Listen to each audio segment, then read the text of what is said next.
Tá, já tá gravando.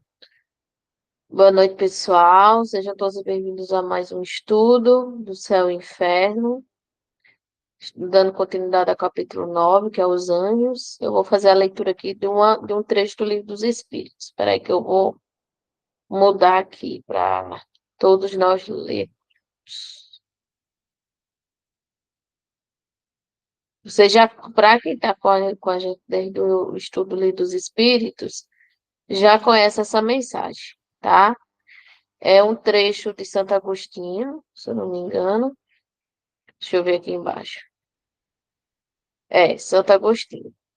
Eu acho muito bonita essa, esse trecho fala justamente da parte dos anjos guardiões, espíritos protetores, familiares e simpáticos. A pergunta é 495. Poderá dar-se que o espírito protetor abandone o seu protegido por lhe mostrar esse rebelde aos seus conselhos? Resposta.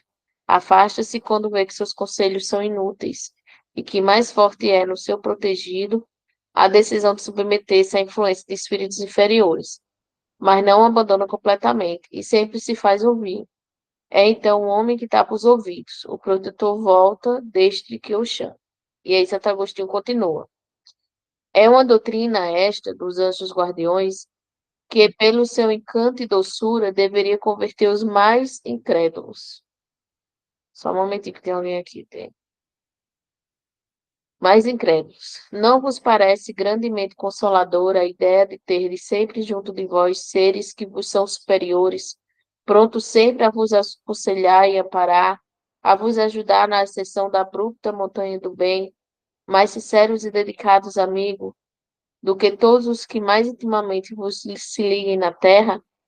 Eles se acham ao vosso lado por ordem de Deus. Foi Deus quem aí os colocou, e aí, permanecendo por amor de Deus, desempenham bela, porém penosa missão.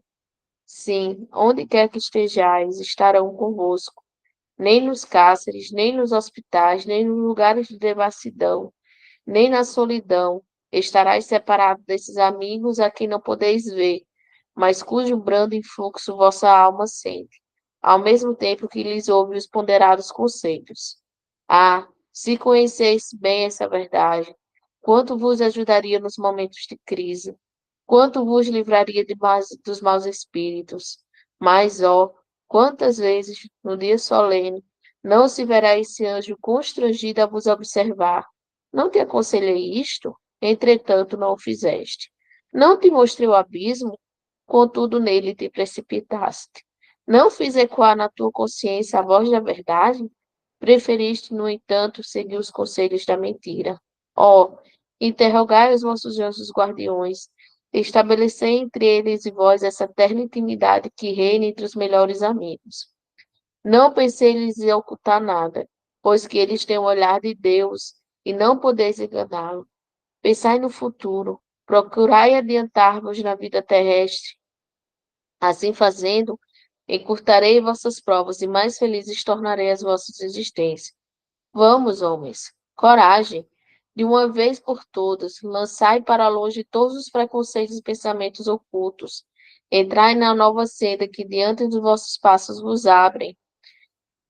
Caminhai, tende guias, segui-os, e não vos falhareis em atingir a meta, porquanto essa meta é o próprio Deus. Aos que considerem possível que os anjos, que os espíritos verdadeiramente elevados se consacram à tarefa tão laboriosa e de todos os instantes, diremos nós que vos influenciamos as almas, estando embora muitos milhões de léguas distantes de vós. O espaço para nós não é nada. E não obstante viverem em outro mundo, os nossos espíritos conservam suas ligações com os vossos. Gozamos de qualidades que não podeis compreender, mas ficais certo de que Deus não nos impôs tarefa superior às nossas forças, e de que não nos deixou sós na terra, sem amigo e sem amparo. Cada anjo guardião de seu protegido, pelo qual vela, como o pai pelo filho. Alegra-se quando se vê no bom caminho, sofre quando lhe despreza os conselhos. Não receis fatigar-nos com as vossas perguntas. Ao contrário, procurai estar sempre em relação conosco. Sereis assim mais fortes e mais felizes. São essas comunicações de cada um com seu espírito familiar que façam sejam médium todos os homens, médios ignorados hoje, mas que manifestarão mais tarde e se espalharão qual oceano sem margem, levando de rodão a incredulidade e a ignorância. Homens doutos, instruí os vossos semelhantes. Homens de talento, educai os vossos irmãos. Não imaginais que obras fazeis desse modo, a do Cristo, a que vos impõe. Para que vos outorgou Deus a inteligência e o saber, senão para vos repartirdes com vossos irmãos, senão para fazerdes que se adiante pela senda que conduz à bem-aventurança, à felicidade eterna. São Luís Santo Agostinho. É uma mensagem um pouco longa, mas assim, eu acho essa passagem dos Espíritos muito bela e alta e muito consoladora. É extremamente consoladora. É, eu acho que agora é a Mariana. Mariana, minha filha, você Oi, está sou eu com que notas? você quer fazer a prece. Tá bom, fica à vontade. Bom, acalmar os nossos corações, prestar atenção na nossa respiração, inspirar, expirar, se conectar com os nossos mentores amigos pelo pensamento, agradecer a Deus pela oportunidade de fazer mais uma noite de estudo, a Jesus, aos mentores do nosso estudo, que sempre inspire os facilitadores a bem conduzir, né, os estudos e os ensinamentos, e que essa vibração de todos nós possa repercutir quem vai estudar posteriormente os vídeos, e que possa repercutir também ao nosso amigo Rafa, um dos facilitadores do estudo, e a Mariana, minha xará, filha da Thaís, que está doente, que ela possa se refazer e já já estará de novo com a família dela, graças a Deus. Damos nossas vibrações de cura, de amor, de carinho também ao Daniel, né? Um dos nossos facilitadores nesse estudo. Daniel teve uma virose por esses dias, mas já está se recuperando bem. Então, força aí também, Daniel, melhora. Em breve você estará aqui conosco, logo após o recesso. Bom, amigos, agradecendo a Ana pela oportuna e muito bela mensagem, a Mari, com essa vozinha de criança, né? Docinha, ingênua, inocente, pela sua prece. E vamos iniciar nosso segundo momento desse capítulo, os anjos. Trouxemos no estudo passado, na quinta passada, né, uma abordagem geral sobre aquilo que Kardec traz sobre a visão da igreja, né, da igreja católica, sobre os anjos. Visão essa apoiada no que traz o quarto concílio de Latrão, né, que aconteceu em 1215. Então, embora tenha sido proveniente de um discurso em 1864, né, de uma pastoral, de um padre, mas essa ainda é a palavra vigente, né? A época de Kardec. A última palavra continua sendo a visão medieval de 1215, sobre a visão dos anjos. E nesse capítulo, e também naquele primeiro momento, nós trouxemos, né, discutimos um pouco sobre o que diz, né, esse concílio de Latrão sobre os anjos, e desmembramos um pouquinho, discutimos sobre a questão também do que seria, né, o anjo da guarda, o nosso, e o anjo conforme trazido. E hoje vamos debater aqui, conversar de uma forma bem descontraída, bem leve. Esperamos também que participativa sobre a discussão que Kardec traz sobre essa abordagem trazida, né, nesse capítulo, sobre os dogmas que a Igreja promulgou sobre os anjos. Não sei vocês, mas é uma impressão de que Kardec tem uma mente realmente privilegiada. Ele traz observações que, no primeiro momento, posso falar por mim, tá? Eu leio alguns conselhos e eu não percebo algumas coisas. Quando eu leio aquilo que Kardec traz como explicação, e desmembra aquilo tudo, meu Deus, mas isso é tão óbvio como eu não consegui perceber. E mais uma vez, esse é um atestado de que sim, né, estamos em progresso, estamos em evolução. Então, um espírito bem mais, bem mais evoluído do que a gente, natural que tenha essa percepção a mais, né?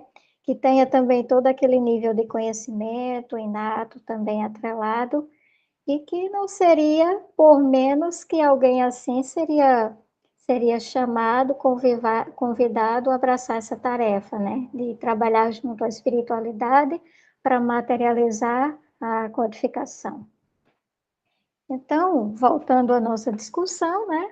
A base, pelo menos o trecho principal daquilo que esse concílio traz, é que os anjos, eles teriam sido criados no princípio dos tempos, há um só tempo, né? Teriam sido criados esses seres puramente espirituais e o elemento material. Em seguida, a alma humana, e que essa alma, ela seria aí uma mistura, né? Um pouquinho do espiritual, a alma espiritual mesclada com esse elemento desse elemento material. Então, seria essa fusão, mas criada num segundo momento. Então, paramos exatamente para quem desejar acompanhar, tiver o livro físico, na página 145. No parágrafo ali do meio, né, no qual Kardec vai trazer, então, né, o que seria esse resumo dessa compreensão desses anjos, né, que foi apresentada pela Igreja, né, como forma de dogmas. E nesse parágrafo, Kardec vai frisar, né, essa questão da formação e também das características de seres especiais que não fizeram qualquer movimento, qualquer esforço para adquirir, né, toda a sua sabedoria e para desfrutarem da felicidade suprema e da comunhão com o Pai, né? Por isso, seres privilegiados. Em seguida, Kardec já começa a trazer seus pontos de observação, porque é interessante observarmos que ele não discorda de tudo o que foi trazido pela Igreja, sobre forma de dogmas, né, por esse concílio, em absoluto. Ele traz, sim, observações de pontos, por vezes concordando, porém desdobrando, ou em alguns casos mesmo, não diria contrariando, mas argumentando com uma dose de racionalidade e de ciência a mais. Então, entre essas argumentações, né, uma das primeiras que Kardec traz é a questão do elemento material, né, que diz que no princípio, segundo esse conselho do concílio, os anjos eles teriam sido criados no início, né, no princípio também, e seriam eles primeiro e em seguida o elemento material, né? Mas e aí o que seria exatamente esse elemento material? Não fica definido, porque seriam os seres humanos, as almas, aí seriam posteriores, né? Primeiro esses dois. Mas então o que seria esse elemento material? E aí ele nos chama a atenção que sobre as plantas, que elas têm o que a mais do que, por exemplo, os minerais, as rochas. E os animais têm o que a mais do que as plantas, né? Do que o reino vegetal. Mas se considerarmos, então, essa observação, natural era que houvesse, então, um quarto elemento, né? E não é isso que a igreja estabelece, de forma alguma. Então, ele aponta isso aí como um ponto de imprecisão, né? Algo que não está definido e até, de certa forma, descontínuo. Mas ele diz, então, que considerando o elemento espiritual, puramente espiritual, né? No qual estariam os anjos, a criatura humana, ali no intermédio, né? Nós, as almas, e a criatura corporal. Muito bem, então, frisando esses três pontos, considerando eles. Ele traz que há outro critério também que chama a atenção, porque são pontos que denotam certo distanciamento entre eles.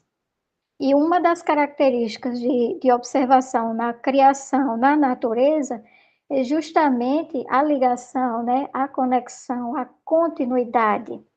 Nada acontece no de repente.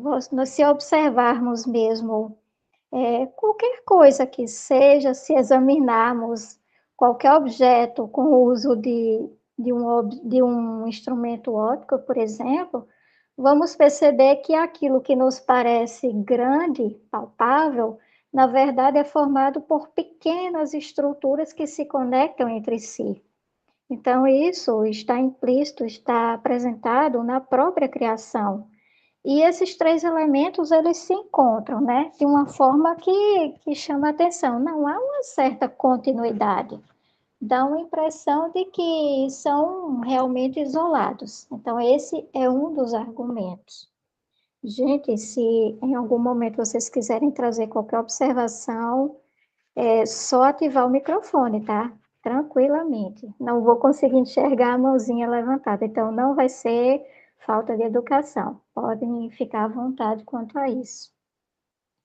Bom, e dando continuidade, né?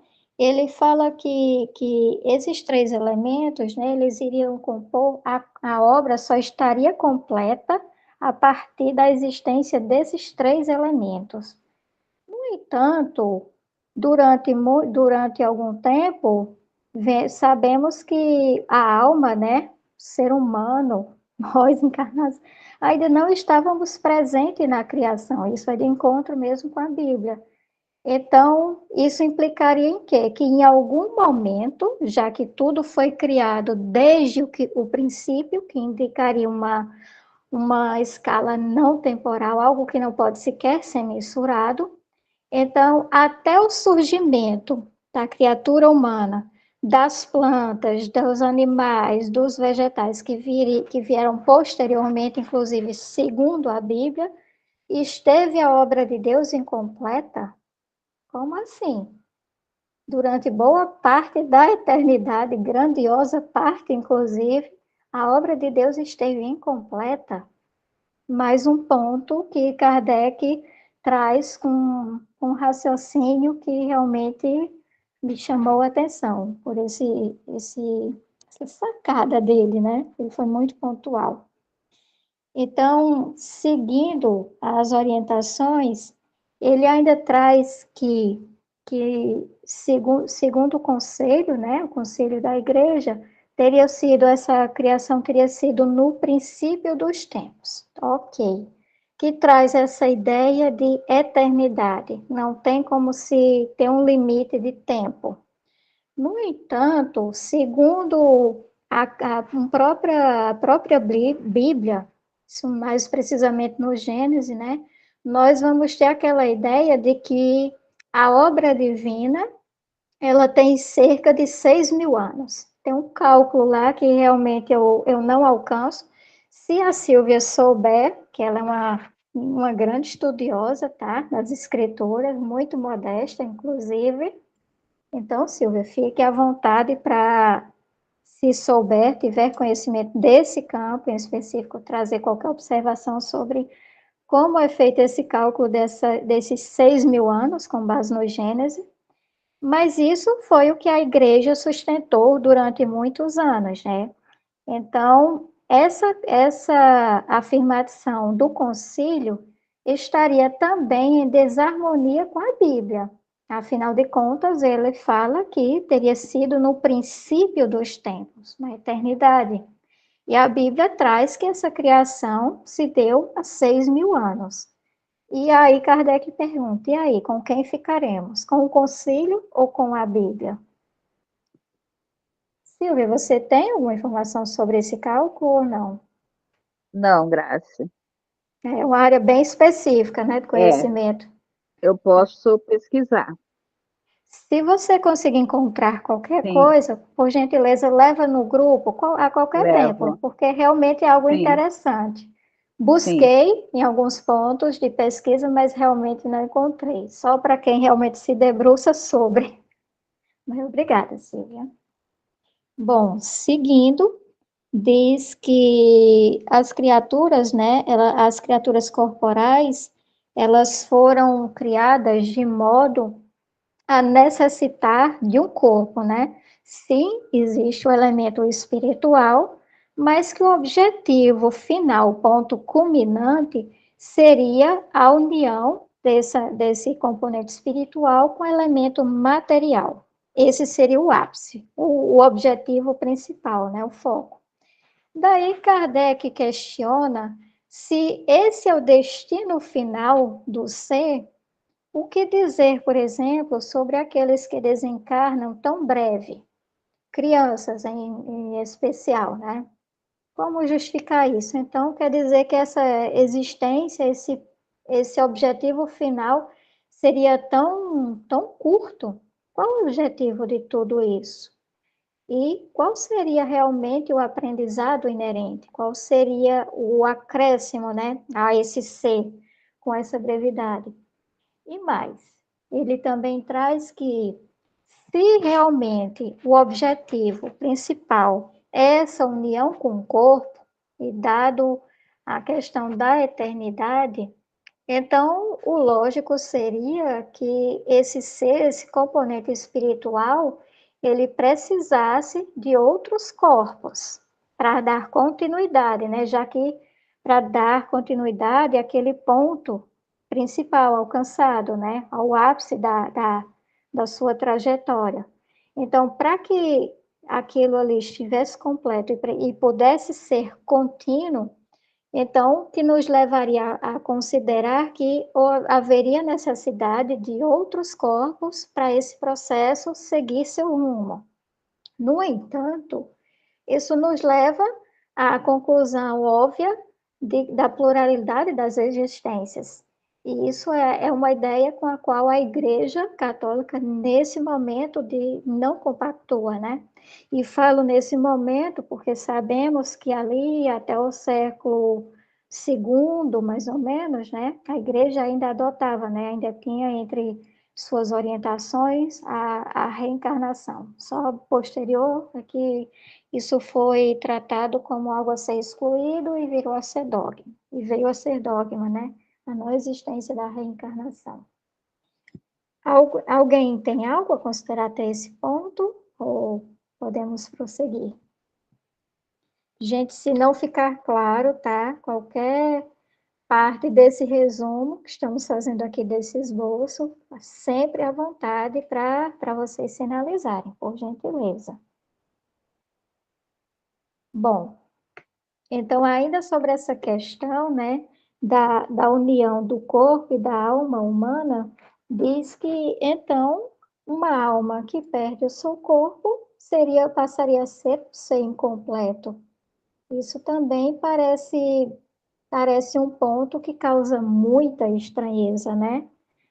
A todos nós aqui que estudamos um pouquinho da doutrina, imagine Kardec lendo e analisando, né, com extrema racionalidade, todos esses preceitos. Então, foi algo que também não passou batido para ele, né? Então, ainda sobre essa questão da alma, já que o ponto culminante seria mesmo a união da alma com o corpo, e que, segundo a igreja, isso ocorreria uma única vez e tão somente uma.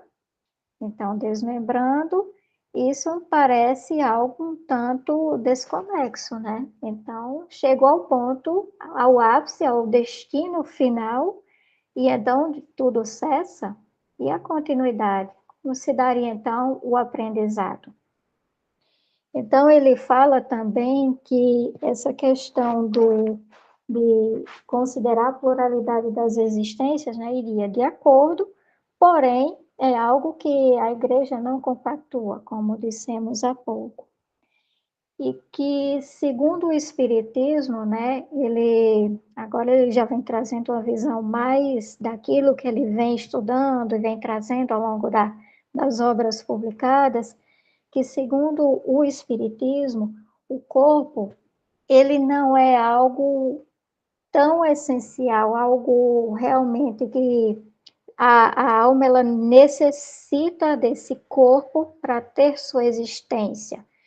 Para o espiritismo, o corpo, sim, é importante, porém apenas nas fases iniciais do desenvolvimento espiritual, no que ele vai chamar ali mais ou menos da nossa infância ou da nossa adolescência, isso numa perspectiva espiritual, que enquanto nós vamos adquirindo, vamos aprendendo, vamos conhecendo, exercitando, né, todas as nossas habilidades, vamos progredindo, sim, as experiências no corpo, junto ao corpo, são necessárias na matéria para que possamos desenvolver, né, todas essas faculdades.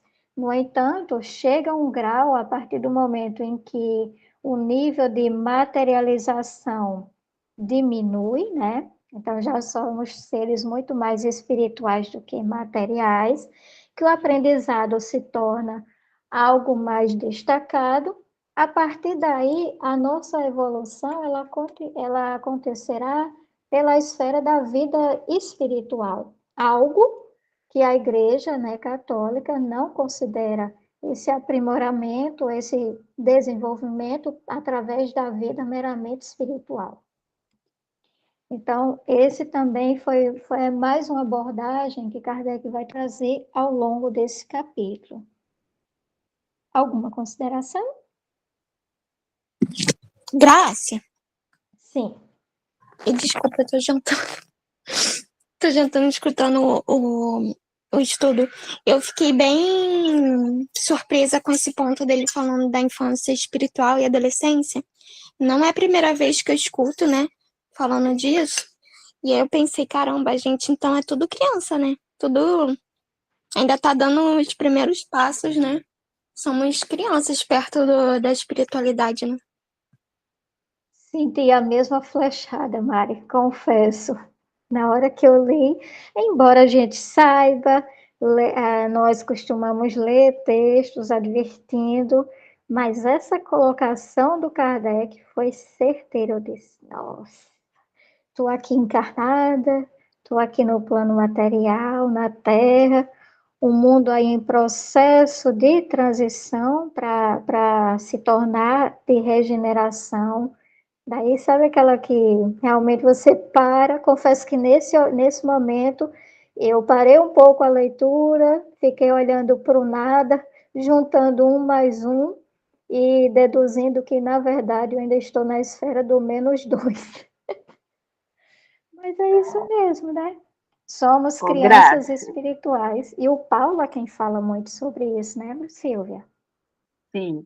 Ô, Graça, minha querida, eu estava olhando aqui num livro meu que fala sobre Cabala, né? Um livro de Cabala, e o 6.000, né? Eu estava olhando no 6.000, e o contexto dele, dentro do judaísmo, né? Ele tem, depois quando ele entra no 6, né? Ele tem vários significados, né? Então, ele é frequentemente associado à criação, na Gênesis, né? Onde o mundo foi criado em 6 dias, e esses 6.000 anos, ele pode ser visto como uma extensão desse tema, simbolizando a duração do mundo antes de um tempo de descanso ou renovação. E também ele existe a ideia de que a história humana se desenvolve em ciclos, né, de 7.000 anos. Então, esses 6.000 anos podem representar o período de tempo até o início de de um outro milênio, né? Mas eu vou ver direitinho, tá? E passo no grupo. É, dá a ideia de realmente um simbolismo atrelado, né? Nas Sim, escrituras temos muito isso. Nós tentamos trazer para a atualidade, para o presente, algumas informações que constam, né, no Antigo Testamento, no Novo, como com objetividade, mas na verdade vemos que muito existe do contexto histórico e principalmente dos conhecimentos que eles disseminavam e como eles acreditavam, né? As próprias datas, as contagens de tempo, os simbolismos retratam muito isso. Mas obrigada, Silvia. Desde já te agradeço. Bom, e aí, dando continuidade, né, às nossas observações, Kardec vai trazer também a questão do conhecimento, né? Que os anjos, eles teriam esse conhecimento, né, que não é resultado da indução e do raciocínio. Na verdade, seria uma espécie de pacote pronto, né? Que eles recebem de Deus no momento da criação e não há mais necessidade de esforço qualquer. Enquanto nós, né, a alma, ela precisa do corpo para adquirir conhecimentos, né? Então, temos aí uma discrepância, né? Algo que nos remete a quase uma injustiça de Deus, a depender da forma como você analisa. Então, Deus teria ali sua classe da criação, né, privilegiada, que não precisou fazer esforço algum, já recebeu tudo de pronto, felicidade, conhecimento, evolução, enquanto outros precisam ali correr atrás, né, passar por experiências difíceis, por aprendizados conquistados de uma forma nada fácil, quase sempre dolorosa ou muito dolorosa. E mesmo assim, segundo a compreensão, né, trazida pela igreja, não alçaríamos a essa condição tal qual os anjos. E isso nos traz essa ideia de realmente, ué, mas eu acho que eu não estou conseguindo alcançar essa justiça de Deus que eles tanto falam. E isso era algo que também eu, quando esposava outra crença religiosa, isso me tocava muito, sabe? Algumas coisas não faziam sentido. Era uma matemática que para mim não fechava, mas que eu estava ali na cota de alguém que pouco sabia e que precisaria mais aceitar e respeitar do que realmente compreender e internalizar aquilo. Não sei se também vocês passaram por isso, mas acredito que sim. E é digno de menção também quando Kardec traz essa consideração, né, sobre o conflito com a ideia bíblica, né, da criação ter ocorrido há 6.000 anos, né, 6 dias a 6.000 anos a partir da Gênese, e que esse concílio, as ideias desse concílio estariam também algo em desarmonia. Vamos lembrar que essa obra ela foi lançada aqui, O Céu e o Inferno, em agosto de 1865. Tá, vamos pegar a primeira obra, né, o Livro dos Espíritos, que foi lançada em 1857. Em 1859, 2 anos depois, Charles Darwin lança sua obra A Origem das Espécies, né? Trazendo ali a evolução, não entrando até onde sei a questão da evolução humana, da evolução mesmo do ser humano, mas dos animais.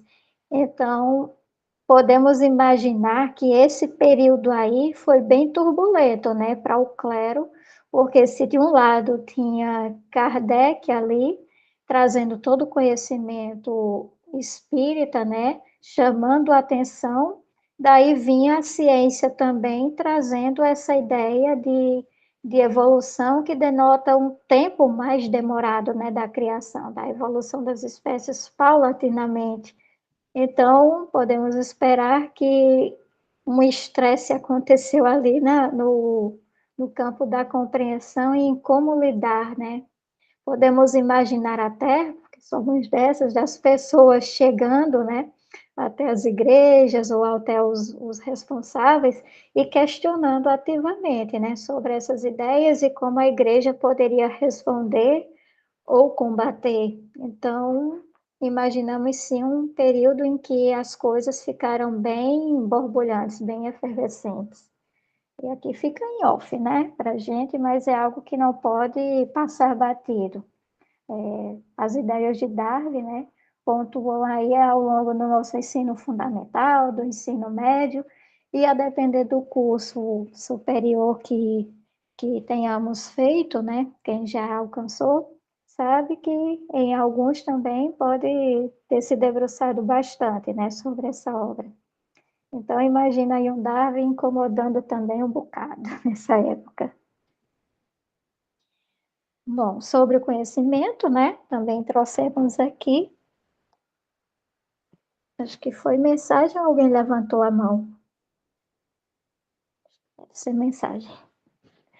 Bom, sobre essa questão, né, do conhecimento, aí Kardec ainda traz um pontozinho adicional, né, trazendo novamente a questão das crianças, né, que desencarnam e têm a idade, né, que não tem, então, essa oportunidade de amealhar esses conhecimentos. E isso também não passou batido novamente, né, chama a atenção.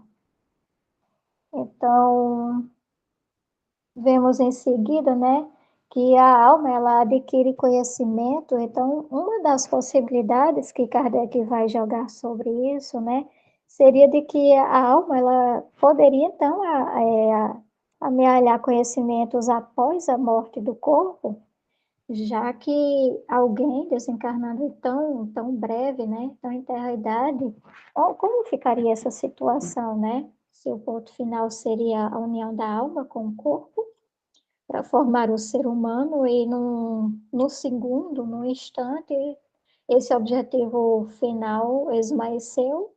E então, como ficaria o aprendizado, a continuidade desse ser? Daí Kardec traz, né, essa compreensão de que ele conjectura. Então, não abordando ainda a perspectiva do espiritismo, mas ele está tentando caminhar no raciocínio, né, fazer com que a partir do raciocínio, da informação trazida pela igreja através de seus dogmas, isso seja desmembrado até atingir a culminância, que seria realmente a abordagem mais espiritualista, né? Trazida pelo Espiritismo. Aí ele fala que, então, o lógico seria que houvesse uma continuidade, né? De um progresso para além do corpo, né? De o espírito dessa alma, ela progredir sem a necessidade do corpo.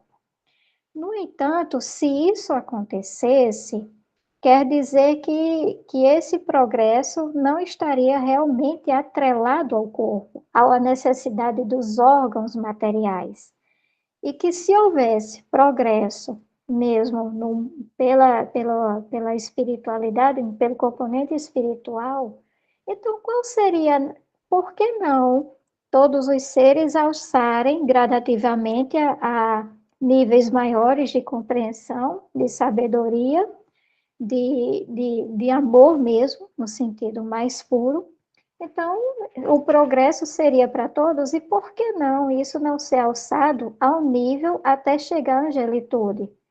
E se assim fosse, para finalizar, ele diz: então, qual seria a necessidade de Deus criar seres eleitos, seres prontos, seres puros desde o princípio, desde que poderia haver esse processo de aprendizado e de crescimento paulatino através da parte espiritual. Mas outro ponto que realmente chamou a atenção, né? Não pela informação que ele nos traz, porque até esse momento podemos dizer que não é algo novo, né? Dentro da doutrina, para quem estuda um pouquinho, por menor que seja. Mas a construção da racionalidade, né? O desmembramento do raciocínio, para trazer aquela ideia, né? Do dogma, para desconstruir e reconstruir vindo de acordo com as ideias, né, mais espiritualista, essa abordagem mais espiritualista, realmente é muito bonito de observar, né, o quanto o raciocínio, mesmo bem construído, ele é capaz de proezas. Bom, e aí prosseguindo, já encaminhando para o final dessa exposição bem mais superficial, antes de conversar um pouco mais com vocês, ele vai trazer, né, a definição dos anjos, que, segundo Kardec, os anjos são, portanto, as almas dos homens que chegaram ao grau de perfeição que a criatura comporta. fruindo em sua plenitude a felicidade prometida. Que abordagem consoladora! E, ao mesmo tempo, usando um termo pouco mais do nosso cotidiano, do nosso palavreado, inclusiva. Porque com essa definição que ele traz, né, que comporta essa ideia de progresso, de construção, automaticamente nós que nos sentimos ainda tão pequenos, né, que tão pouco sabemos, que tão pouco conhecemos, que tão pouco, infelizmente, ainda amamos, num sentido mais fraterno, mais evangélico mesmo, isso faz com que desencadeie uma ideia de esperança, de força para a construção. Pelo menos isso foi o que me tocou com essa definição. Mais uma vez, né, uma definição muito bem construída, e algo que ele já veio trazendo também desde o livro dos Espíritos, né? Quando ele vai trazer ali a questão da escala espírita, quando ele vai falar dos espíritos puros, né? Então, os anjos seriam os espíritos puros, que são tratados lá na escala espírita, ou seja, o último nível, né? De depuração, de aprendizado. Aqueles que percorreram uma longa jornada, muito longa mesmo, e que se despojaram da necessidade da matéria, do corpo físico para o aprendizado, para a internalização de tudo aquilo, e que alguns há que isso se perde tão distante, mas tão distante no tempo, que não raro nos causa essa impressão, né, de que sempre existiram anjos. Então, se considerarmos, por exemplo, que Jesus, nosso modelo e guia, ele como espírito crístico, ou seja, a um nível ainda muito mais puro, um espírito que vive em comunhão com Deus, daí aquela compreensão de Jesus e Deus serem um só, né? Vem daí, mas a explicação seria que o nível de depuração é tão grande, tão preciso, que ele já comunga com Deus em sentimentos, em ideias.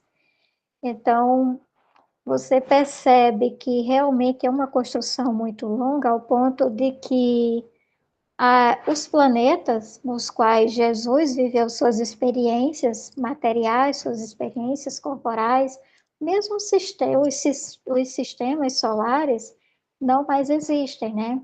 Já não existem no universo. Tão distante isso se encontra. Assim como o nosso planeta, né? Um dia não vai mais existir materialmente, não, isso já existe em projeções, a ciência mesmo fala sobre isso, né? A partir do momento em que o Sol, né, a estrela que sustenta esse sistema planetário, ela vai esfriar, né? A temperatura vai ser alterada, haverá toda uma linha de impactos, né? Desde a temperatura do nosso planeta, desde a continuidade das espécies, enfim, tudo isso se tornará progressivamente inviável, insustentável, mas isso não se preocupe, não será daqui a um mês, um ano, uma década, mas para milhões e milhões de anos. Relaxem, não vai ser agora, ainda vamos poder reencarnar algumas vezes mais por aqui. Mas também nosso planeta um dia cumprirá, né? E toda aquela turma de espíritos chamados a dar continuidade às suas experiências por aqui também terão cumprido suas etapas, né? E nós migraremos para outros mundos, cada vez menos materializados, até que alçaremos essa esse patamar da angelitude. Difícil pensar nisso, concordo, acredito mesmo, vivo isso, mas é muito esperançoso pensar que nesse momento estamos aqui reunidos num grupo pequeno, né? Junto às pessoas que também escutarão essa gravação em algum momento, e pensar que estamos junto a um grupo de futuros anjos. Sim, estaremos aqui na esfera dos anjos, daqueles seres puros, que sim terão suas tarefas ligadas a Deus também, a nortear outros seres, a nortear outras civilizações, de acordo com aquilo que nos for possível. As tarefas são imensas, mas é isso. Estamos entre futuros anjos, entre protótipos de anjos. É interessante, é engraçado, mas ao mesmo tempo é tão lógico que assim seja, né? A criação realmente ela demanda aprimoramento, burilamento. Isso faz parte da própria didática de Deus, né? Da própria justiça. Não existe privilégios, né? Existe toda uma construção, existem méritos, conhecimento adquirido. Nada nos é dado de presente por falta de mérito. Tudo precisa realmente ser construído pela colaboração. E aí, eu pedi a vocês que quem se sentisse à vontade trouxesse aquela frase, aquele parágrafo, aquele texto, aquele trecho do capítulo que mais chamou a atenção, que poderíamos aqui conversar um pouco, debater um pouco entre nós. Então, sinta-se à vontade, quem quiser trazer qualquer consideração ou somente ler, também pode ficar à vontade. Mas realmente gostaria de escutar a voz dos futuros anjos aqui reunidos.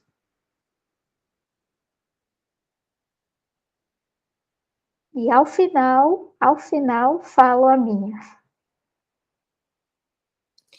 Grace, Olha, o que eu consegui. Ai, desculpa, Ellie. O que eu não, amiga, marquei pode falar, perdão. foi justamente o que eu tinha falado antes, né? Esse trecho que ele fala que a gente ainda tá na infância e na adolescência. Aquilo me bateu assim, falei, caramba. Mas foi isso, foi o que eu mais assim achei de impactante para mim. Helen, por favor. Tá, tem aqui uma nota que já é no final, que ele fala assim: os seres humanos reencarnam e, por meio de provas e expiações, libertam-se da vida animal, desenvolvendo suas faculdades, sendo a vida espiritual a sua principal. E aí eu vi aqui nas mensagens uma colega que ela deixou a mensagem pedindo prece por ela, e a gente viu aqui tu falares, né, que a gente é protótipo de anjo. E ela pede prece por ela. E tem uma coisa que me tocou, a gente achar que a gente não é merecedor. E a mensagem inicial ela falava do que ninguém está sozinho, que todos temos amigos ou aquele ser que se importa conosco. Então ela não está sozinha, ela deveria ter ficado, mas a gente envolve ela em prece, porque você não se achar digno, e o pai não faz distinção. O próprio texto também falou há pouco, né? Que não tem distinção, nós somos todos filhos, cada um está numa gradação de evolução, mas o que eu tenho já mais trabalhado em mim, tem coisas que tu tem melhor em ti. É uma troca. Então, a nossa colega ainda não está percebendo isso. Não tem ninguém melhor do que ninguém. Nós estamos todos no planeta Terra, um mundo de provas e expiações. Não tem ninguém melhor do que ninguém. Tem, claro, afinidades, a questão de você ter algo que você desenvolveu mais devido às suas múltiplas reencarnações, às suas indas em vida, e você foi galgando e vai adquirindo, isso vai trazendo para o teu ser. Mas isso não te faz melhor do que ninguém. Estamos todos na mesma caminhada. Se alguém fosse melhor do que ninguém, a cada um estava num plano diferente, em outros planetas. A gente está no planeta Terra, então todo mundo no mesmo barco. Não tem ninguém melhor do que ninguém. E a gente vai envolver nossa colega para ela chegar nessa percepção, né? E me tocou isso, sabe? Porque eu vi a mensagem depois e disse, nossa, né? Ela tá achando que ela não é digna. Que é isso? Estamos todos no mesmo barco, todos filhos do Pai. E ele sabe das nossas limitações, do que a gente necessita e das oportunidades que batem na nossa porta. Olha que chegou para ela um grupo desse, né? Então, às vezes, tu fala lá, vamos interagir com as pessoas, vamos, realmente a gente precisa interagir mais com as pessoas, porque a- elas precisam se sentir acolhidas. Então, tem a necessidade pungente da humanidade nesse instante de ser ouvido, daquela pessoa que para do teu lado e que olha no teu olho e tenha a oportunidade de te ouvir, porque geralmente as pessoas hoje elas não estão muito afim de ouvir o outro, né? Então, que a gente possa ser esse protótipo de anjo para sentar do lado, para ouvir, para olhar no olho, para tocar na mão, para dizer, amigo, eu também tenho meus calcanhares de Aquiles, mas a gente não pode se prender nas nossas limitações, a gente tem que olhar para o horizonte. É o mestre, ele está aqui, é convite. Vamos segui-lo. Ele sabe que a gente ainda é vacilante, mas ele confia plenamente na nossa potencialidade do ser de luz que cada um de nós habita. Então é para lá para frente que a gente tem que olhar, porque se a gente olhar só para o que está em volta da gente, a gente vai se prender nesse emaranhado e não vai prosseguir. Então a gente precisa olhar para o horizonte. É isso que a gente precisa fazer, porque senão a gente se limita muito, se tolhe muito. Então é bonito de ver, né? Ele falando realmente também me chamou a atenção que Kardec ele tinha realmente os insights além, ele veio preparado com essa possibilidade de ampliar o nosso olhar, né? Porque tem questões aqui que a gente já até consegue perceber, porque a gente está na casa espírita, está estudando e tudo mais. Mas tem outras que eu não alcançaria esse pensamento dele se eu não estivesse lendo essa obra, né? E é isso que faz a gente querer estudar cada vez mais a doutrina, porque ela vai ampliando a tua consciência. É como se fossem caindo escamas dos nossos olhos, né? O véu que ainda encobre. Esse ponto é muito interessante. Confesso que eu li também a mensagem da colega Ellen, quando ela saiu um pouco depois, né? Porque eu estava com o livro aberto aqui, espero que ela tenha oportunidade de assistir a gravação, né? Que eu achei muito importante toda essa fala, porque às vezes a gente pensa assim, né? Um dia seremos anjos. Eu coloquei nos comentários, vai demorar? Vai demorar. Mas isso não significa também que a gente não tenha conquistado muita coisa ainda. A Grace, semana passada, convidou a gente, né, a ler o Livro dos Espíritos, lá na parte onde fala dos anjos, guardiões, e eu estava relendo, né, estudando de novo, e fiquei pensando sobre isso, né, que um dia nós temos anjos e nós temos os que não são nossos anjos guardiões, né, mas pessoas afins, espíritos afins, desencarnados, né, que podem estar aqui conosco, cuidando e auxiliando a gente. E aí agora, com a sua fala, Ellen, eu ainda pensei, ainda tem os encarnados também que estão com a gente, no nosso dia a dia, que também são enviados, né? O nosso grau de evolução pode não ser dos maiores, mas a gente já tem capacidade, condições de ajudar uns aos outros, né? Todos nós temos os nossos vícios, as nossas questões.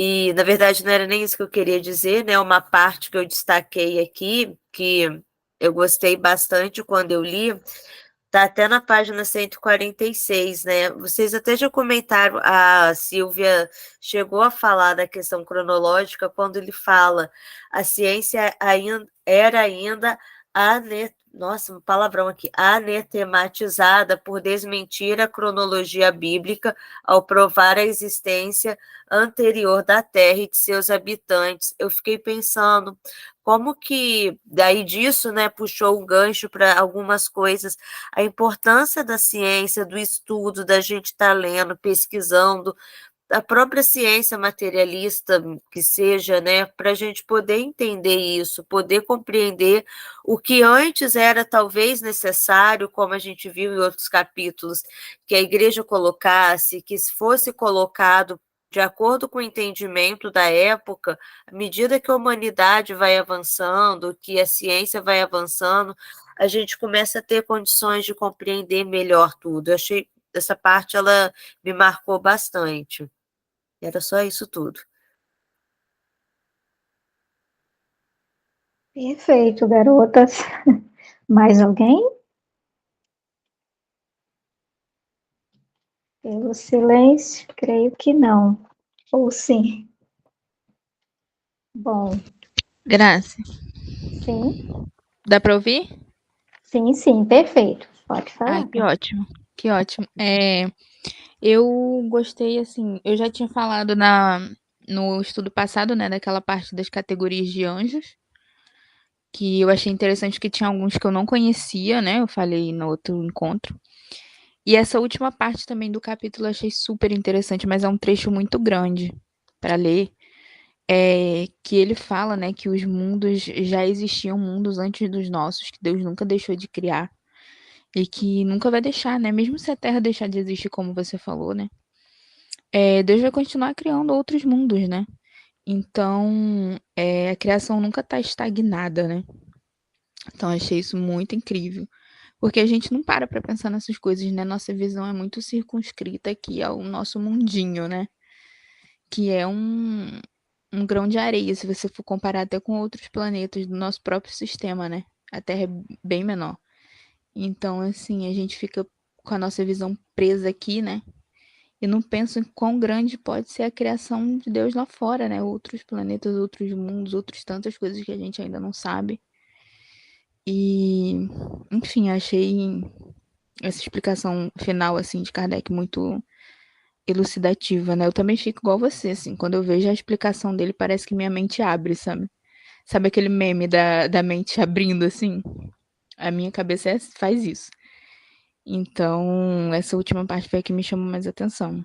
Que eu mais gostei, assim, que é uma explicação final que resume tudo e mostra, assim, a grandeza, né, de Deus.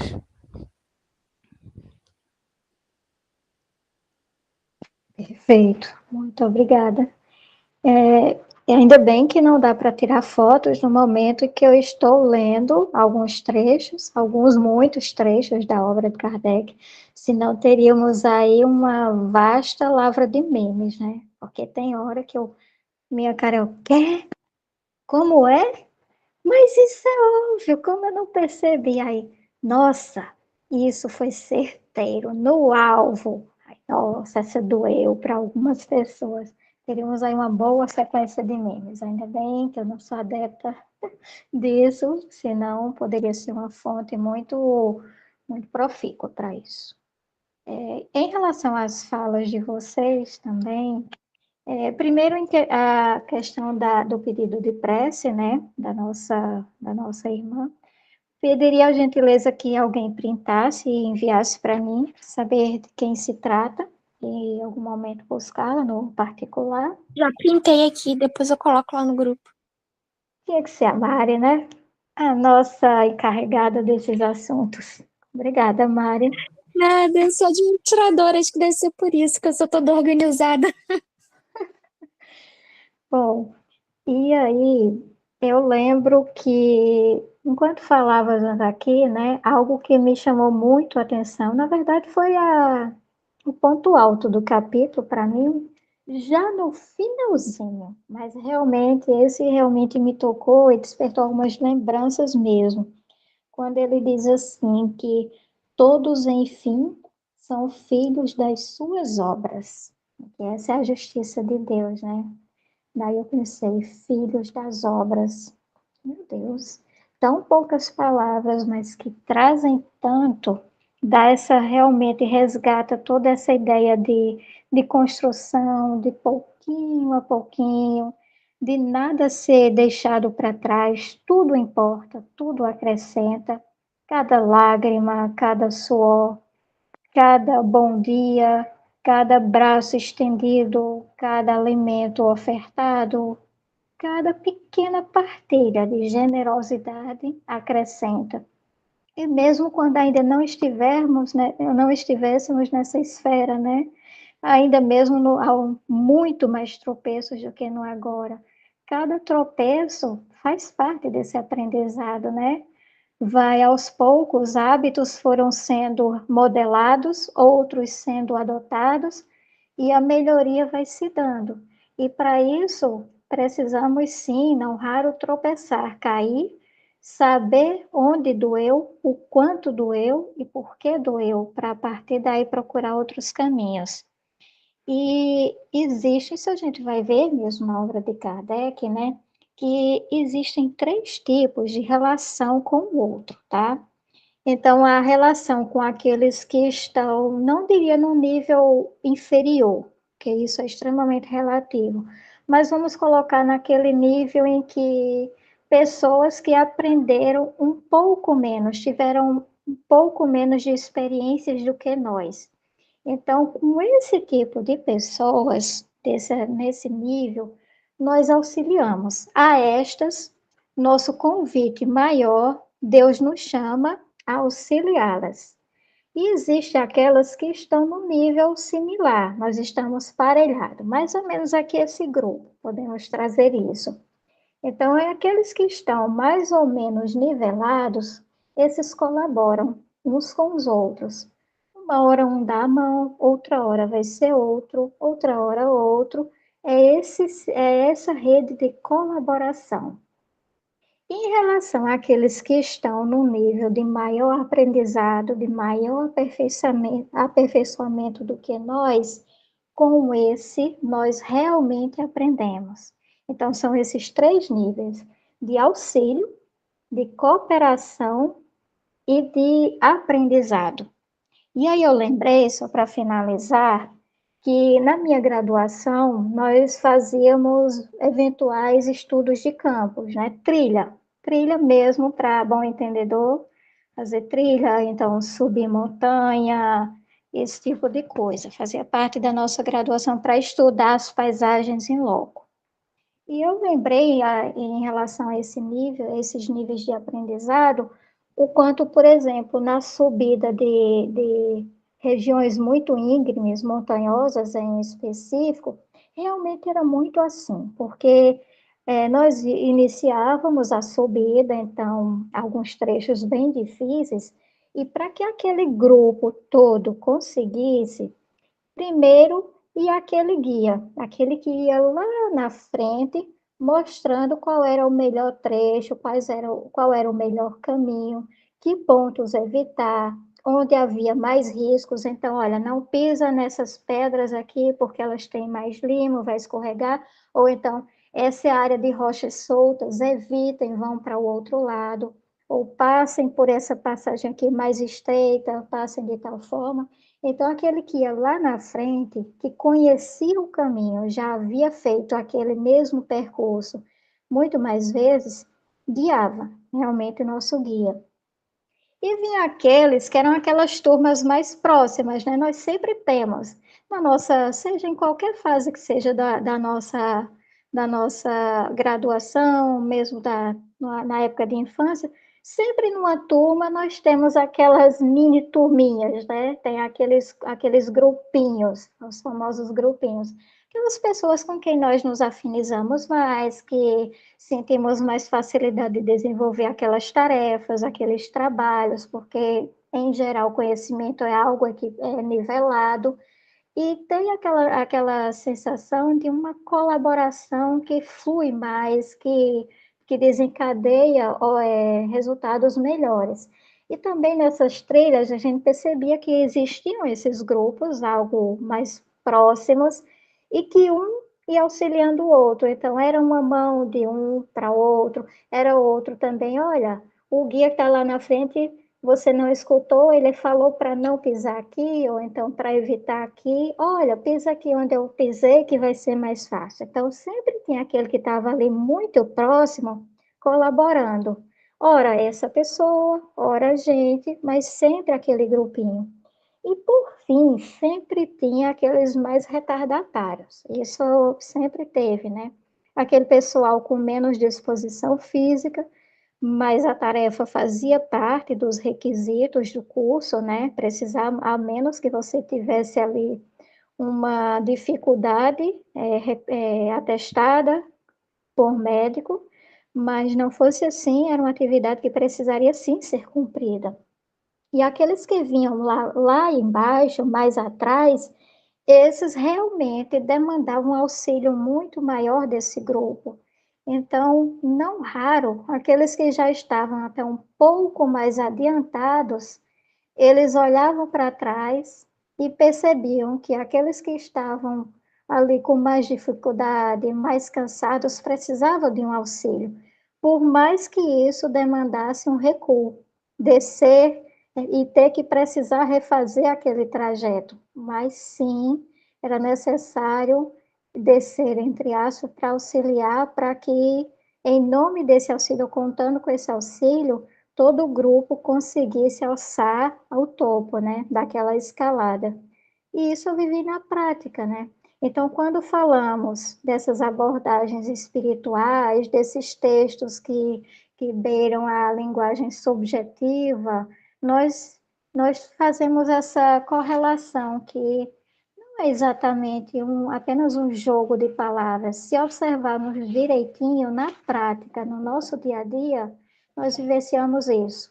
Pode não ser subindo uma montanha, escalando uma encosta, nada disso. Pode ser simplesmente do seu trabalho, do seu trajeto entre sua casa, seu trabalho, da sua convivência com amigos, com parentes difíceis. Mas estamos todos nesse nível, né, de colaboração. Alguns auxiliamos, com outros colaboramos e com muitos nós aprendemos. Isso faz parte realmente da bondade e da justiça divina. Então, amigos, muito, muito obrigada pela presença de vocês mais uma vez. Iniciaremos nosso recesso a partir de agora, mas são apenas 3 semaninhas, logo passa.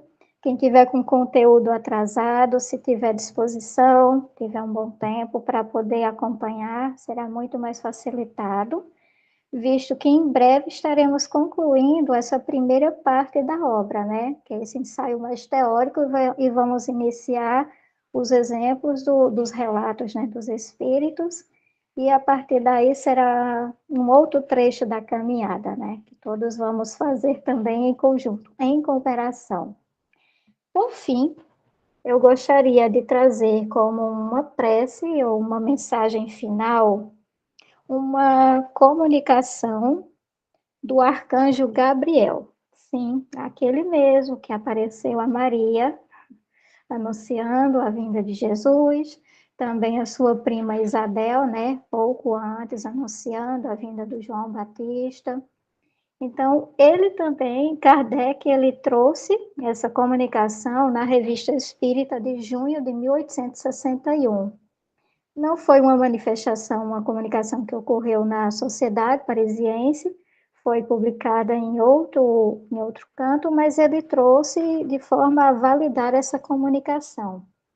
E à medida que eu leio, eu vou postar também no grupo, óbvio, mas atentem para alguns pontos sobre como esse ser que progrediu tanto até alcançar essa escala, nessa esfera dos seres angélicos, o que ele traz para nós sobre o que é a vida, o que esperar e como enfrentar, tá? Então vamos lá. Sou Gabriel, o anjo do Senhor, que me encarrega de vos abençoar, não por vossos méritos, mas pelos esforços que empreendeis para os adquirir. A vida deve ser um combate. Não se deve jamais parar, jamais vacilar entre o bem e o mal. A hesitação já vem de Satã, isto é, dos maus espíritos. Coragem, pois. Quanto mais espinhos encontrardes em vosso caminho, mais esforços vos serão necessários para o seguir. Se fosse semeado de rosas, que mérito tereis perante Deus? Cada um tem o seu calvário na terra, mas nem todos os percorrem com aquela doce resignação de que Jesus vos deu o exemplo. Ele foi tão grande que os anjos ficaram comovidos, e os homens mal derramaram uma lágrima a tantas dores. Ó dureza de coração humano! Mereceis semelhante sacrifício? Lançai vosso rosto no pó e clamai misericórdia a Deus 1000 vezes bom, 1000 vezes terno, 1000 vezes misericordioso. Um olhar, ó meu Deus, sobre a vossa obra. Sem isso, ela perecerá. Seu coração não está à altura do vosso. Ele não pôde compreender este excesso de amor de vossa parte. Tende piedade, tende 1000 vezes piedade de sua fraqueza. Levantai sua coragem por pensamentos que só podem preceder de vós. Sobretudo, abençoai-os a fim de que deem frutos dignos de vossa imensa grandeza. Hosana no mais alto dos céus, e paz aos homens de boa vontade. É assim que terminarei as palavras que Deus me ordenou vos transmitisse. Sede benditos no Senhor, para que possais despertar um dia em seu seio. Gabriel, arcanjo. É isto, pessoal. Muito obrigada. Que Lindo, Jesus Graça. esteja sempre convosco. Coragem, remetendo à mensagem, né, do Gabriel. Coragem, força, porque os espinhos realmente fazem parte. Queremos as rosas, mas elas não nos trariam méritos, né, perante aquilo que precisamos edificar e construir. Força, coragem, fé e muita alegria e contentamento, tá? Porque isso também nós podemos, e a felicidade também.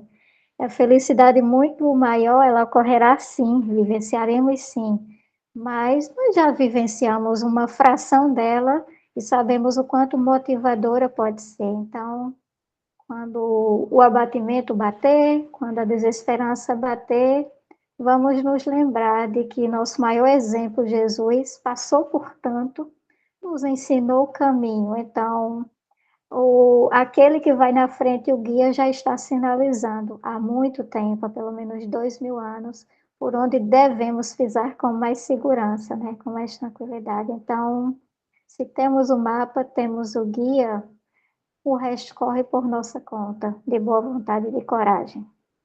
É isso, amigos. Uma abençoada noite. Deus sempre conosco. Boa noite. Boa noite. Boa noite. Obrigado, Graça. Amém. Boa noite, gente. Gratidão, Graça, e boa noite. Boa noite. Boa noite.